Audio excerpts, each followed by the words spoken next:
Les résultats de l'enquête menée par la commission Justice et Paix révèlent qu'au Congo, dans le secteur éducatif, le salaire de base d'un professeur est de 136 000 francs CFA et celui d'un instituteur, 87 000 francs CFA.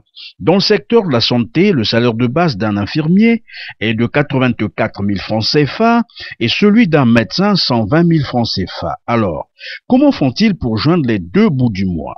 Il ressort de ce même rapport, publié par la commission Justice et Paix, qui a procédé par l'évaluation du panier des besoins élémentaires, qu'un ménage congolais moyen dépense une somme d'argent beaucoup plus que ses revenus mensuels.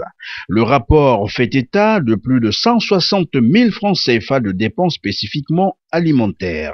Donc, transport, loyer, eau, électricité, les besoins non alimentaires et les coûts additionnels entendus, scolarité des enfants et autres, exclus. Un paradoxe non seulement entre les revenus mensuels des Congolais et le coût actuel de la vie qui ne fait que galoper davantage, mais aussi et surtout entre les conditions sociales des Congolais qui se dégradent tous les jours qui passent et les revenus pétroliers du pays, avec une production totale, comme vous le savez tous ou presque, de 273 millions de barils, soit 127 millions de barils pour le Congo, valorisés à hauteur de 3 383 milliards de francs CFA par an.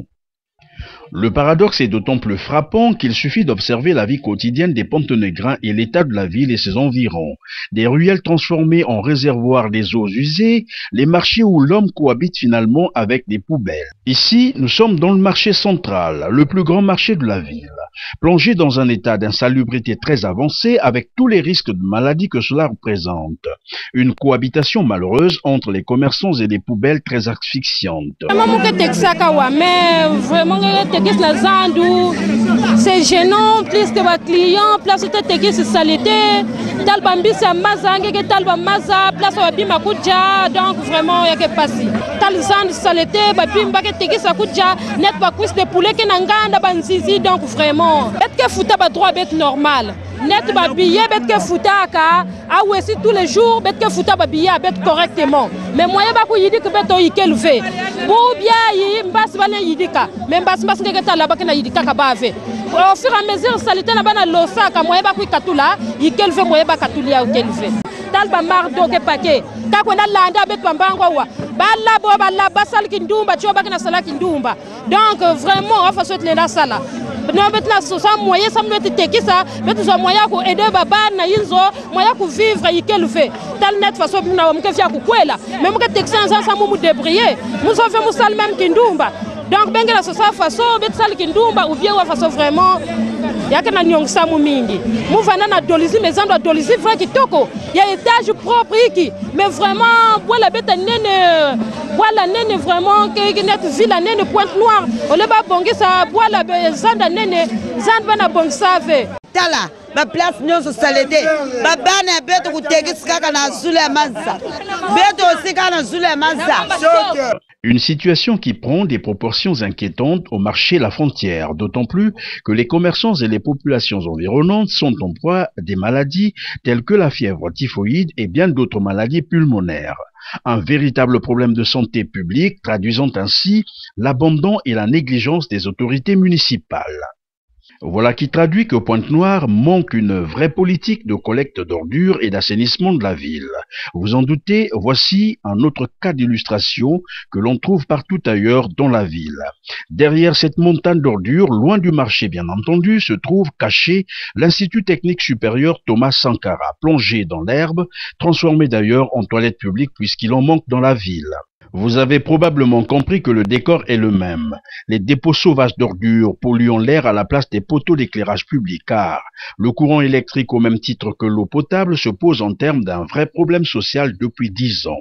Soumettant ainsi les citoyens à une gymnastique sans pareil où les abonnés doivent veiller au robinet pour attendre les gouttes d'eau ou se contenter de délestage au rythme imposé respectivement par la Société nationale de distribution d'eau, SNDE, et la Société nationale d'énergie, SNE, qui violent impunément non seulement les droits des consommateurs, leur imposant un mauvais courant un jour sur 2 ou 3, malgré la mise en marche de la nouvelle centrale électrique à gaz, mais aussi l'engagement du président de la République qui déclarait « Le gouvernement entend réaliser les grands objectifs qui s'est fixés pour l'année qui commence demain. Au nombre des défis à relever, il y a notamment l'amélioration substantielle de l'offre de santé et d'électricité,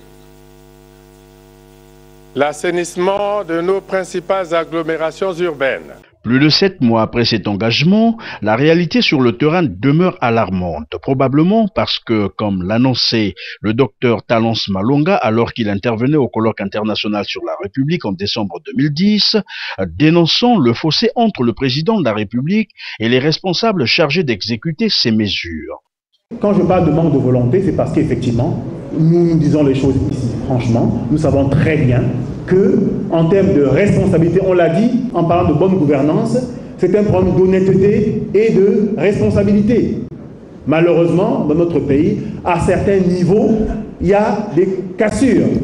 La volonté du chef n'est pas toujours exprimée sur le terrain. La réalité, relevait-il courageusement, est que les pauvres n'avaient pas accès aux soins de qualité.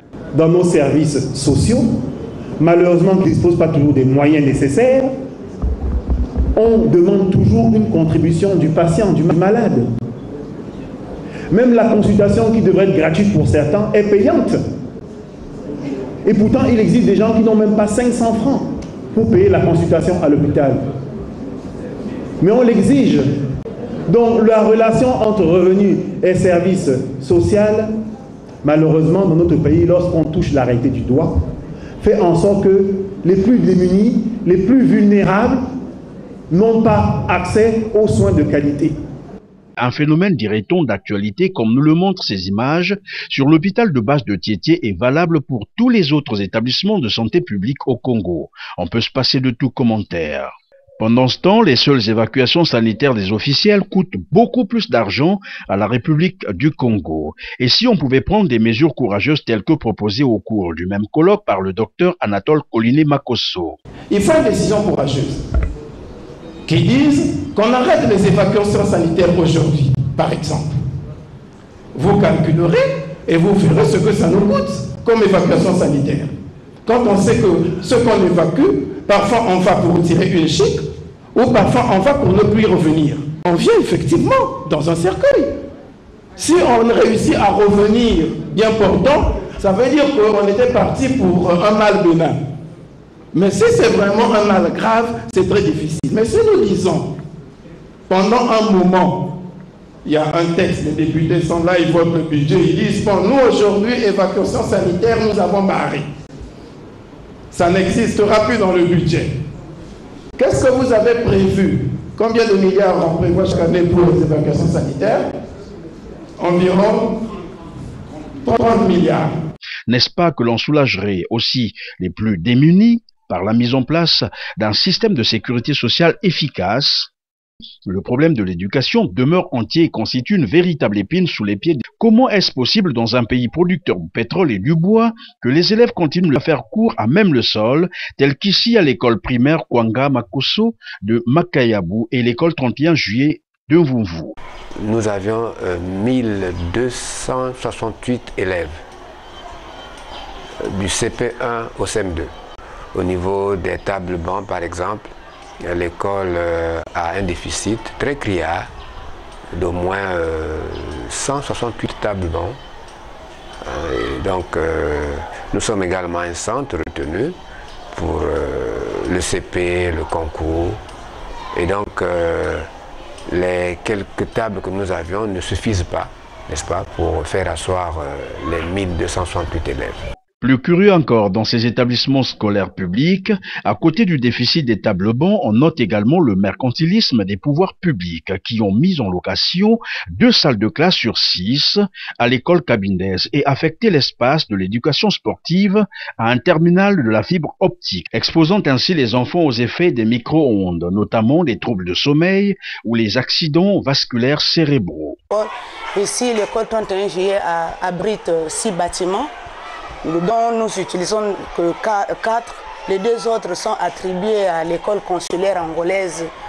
C'est une école sœur qui est avec nous, mais ça on n'en sait rien, il n'y a que la direction départementale qui sait la manière dont ils se sont installés chez nous.